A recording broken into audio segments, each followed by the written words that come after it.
हाय दोस्तों, आपका PM study centre में बहुत बहुत स्वागत है। तो आज के इस वीडियो में हम अध्याय 1 कूलाम का नियम तथा वैद्युत क्षेत्र, हमारा फिजिक्स का क्लास 12 फिजिक्स का पहला चैप्टर कूलाम का नियम तथा वैद्युत क्षेत्र है, coulombs law and electric field. इसमें हम वैद्युत आवेश को जानेंगे कि वैद्युत आवेश आखिर होता क्या है, इलेक्ट्रिक चार्ज होता क्या है और इसकी खोज सर्वप्रथम किसने किया था।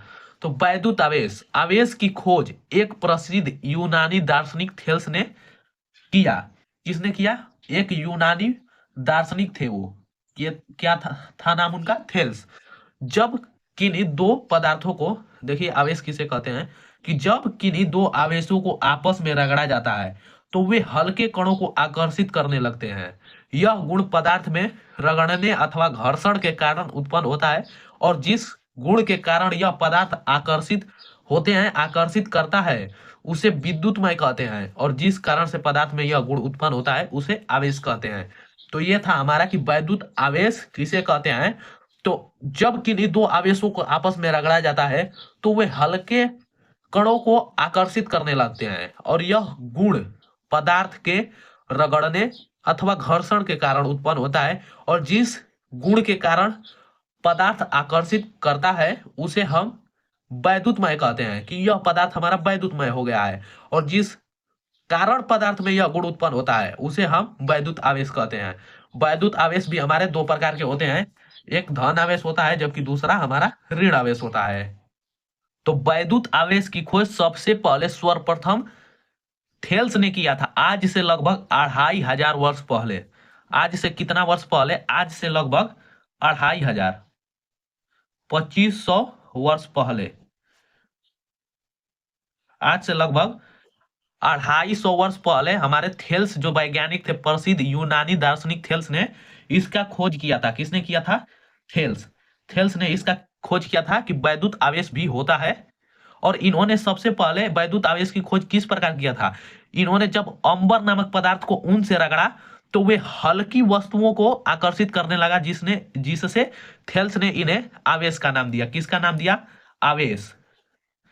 तो थेल्स के बाद फिर हमारे एक वैज्ञानिक ने आवेश का पता लगाया, और थेल्स के बाद लगभग 2000 वर्ष तक इस बात पर कोई ध्यान नहीं दिया कि वैद्युत आवेश भी होता है।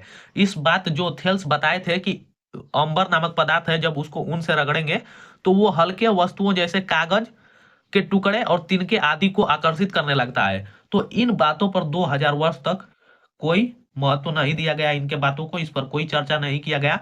फिर सन 1600 ईस्वी में, सन 1600 ईस्वी में, 1600 ईस्वी में एक इंग्लैंड के वैज्ञानिक थे। इंग्लैंड के वैज्ञानिक डॉक्टर गिलबर्ट था। कौन था? गिलबर्ट। गिलबर्ट। तो ये इंग्लैंड के एक डॉक्टर थे, वैज्ञानिक थे, गिलबर्ट।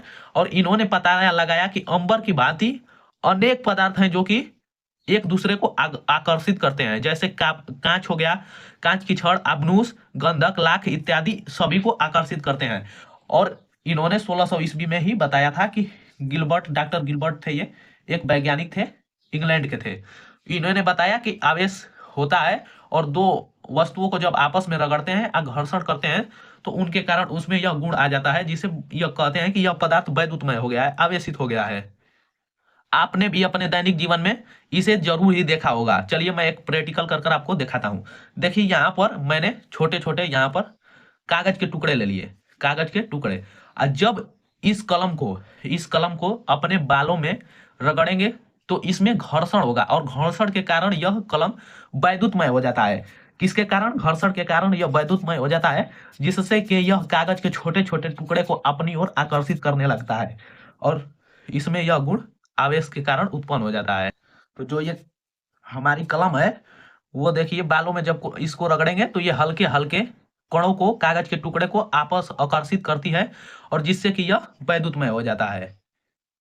और जैसा कि आपने अपने दैनिक जीवन में यह प्रैक्टिकल तो जरूर ही किया होगा, और इसी प्रकार ठंडों के दिनों में जब हम कोई ऊनी वस्त्र पहने हुए होते हैं, और जब हम उसको अपने शरीर से उतारते हैं तो देखते हैं कि उसमें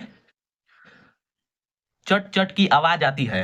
चट चट की आवाज आती है, और जब उसको अपने बाहों पर की ओर ले जाते हैं तो उससे जो हमारे रोमे होते हैं शरीर के, वो खड़ा होने लगते हैं। तो यह भी आवेशित होने के कारण ही होता है।